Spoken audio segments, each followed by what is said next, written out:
Naitwa Emma Patrick, afisa muuguzi mwandamizi kutoka Hospitali ya Taifa Muhimbili, kampasi ya Mloganzila. Katika kuadhimisha siku ya kisukari duniani, napenda kuwaeleza ni utaratibu gani tunawapokea wagonjwa wetu au tunapowahudumia wagonjwa wanapokuja kupata matibabu katika hospitali yetu ya hapa Mloganzila, hususani katika kliniki ya wagonjwa wa kisukari. Mara tu wagonjwa wetu wanapofika hapa Mloganzila, tuna utaratibu wa kuwapatia elimu ya pamoja, yaani kwa wagonjwa wale wote wanakuja kliniki ya kisukari.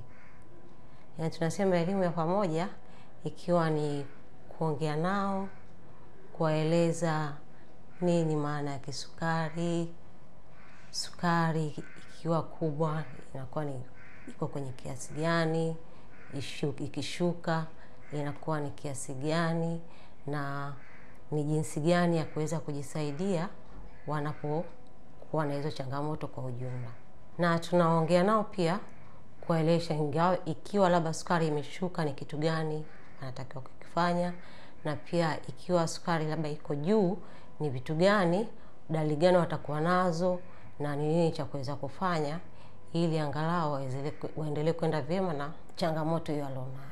Baada ya kuwapa elimu yetu kwa pamoja, huwa pia tuna utaratibu wa kuwapima vipimo vya awali kabla ya kuingia kwa madaktari kwa wagonjwa wetu wote wanaokuja kliniki. Vipimo ambavyo tunavyowapima kabla ya kuingia kwa madaktari, lazima wagonjwa wetu wanapofika tuwapime pressure, tuwapime sukari, tuwapime uzito na urefu kwa wagonjwa wetu wote wanaofika kliniki. Na kwa wale wagonjwa ambao wakati tumewapima tukambaini labda mgonjwa pressure yake imekuwa juu au sukari yake imekuwa juu sana, au pressure yake imekuwa chini, sukari yake imekuwa chini sana, kabla ya kuingia kwa madaktari lazima tunawapatia matibabu ya haraka kabla ya kuingia kwa madaktari. Tuhakikishe wamekaa vyema, ndio utaratibu mwingine wa matibabu uweze kuendelea. Mara nyingi ugonjwa wa kisukari huwa unaathiri, tunasema ni viungo au organ mbalimbali kwenye mwili wa binadamu. Kwa hiyo wagonjwa wetu pia wanapofika huwa tuna utaratibu wa kuwapima macho pamoja na miguu. Kama vile tunavyojua, sukari ina tabia kuathiri ubongo, inaathiri macho, inaathiri moyo, inaathiri figo pamoja na miguu au mikono. Kwa hiyo basi, kwa wale wagonjwa wote wanapokuja kutibiwa, huwa tuna utaratibu wa kufanya screening ya macho pamoja na miguu.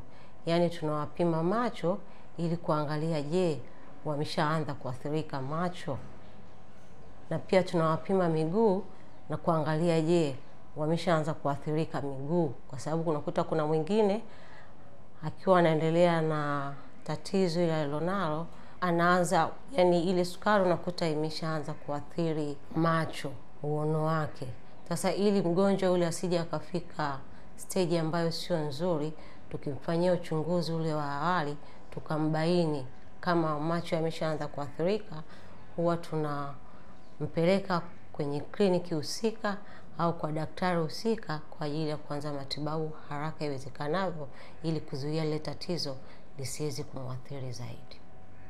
Na kwa yule ambaye pia naye tumembaini wakati tunamfanyia vipimo kufanya ile tunasema ni foot care, kufanya uchunguzi kwa upande wa miguu, naye pia tukikuta kuna vile dalili vimeshaanza kujitokeza ambazo sio nzuri, tunampeleka kwenye kliniki husika au daktari husika kwa ajili ya kuanza matibabu kwa haraka ili ile tatizo lisimwathiri zaidi.